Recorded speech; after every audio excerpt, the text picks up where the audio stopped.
Hierdie is skoenlapper swinkies. Ek dra die oggend voor die son nog skyn, 'n huis vol vrae, sag en klein, met skoenlapper swinkies op my wang, begin my dag, lank voor die dag se klank.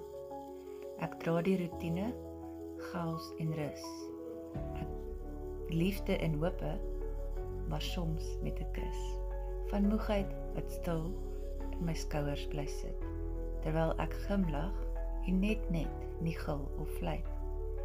Ek is ma, ek is vrou, ek's 'n werkende krag. Maar diep binne-in is daar ook 'n vraag. Wat het geword van die kind in my lyf? Met drome en woorde en papierhuisarbeid.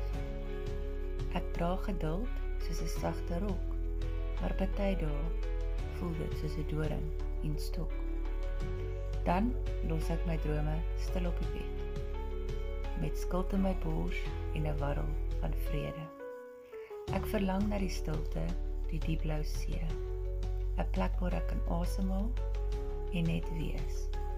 'n bladsy, 'n bad, 'n bietjie genade, 'n wegbreek met hom, my hart se parade. Ek dra nie perfeksie, net wat ek kan.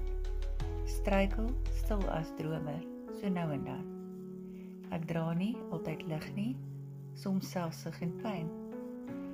Maar ek keer altyd terug na hulle arms vol sonskyn. Want in elke sug, elke stukkie genade, lê skoenlapper swinkies, my hart se laaste rade.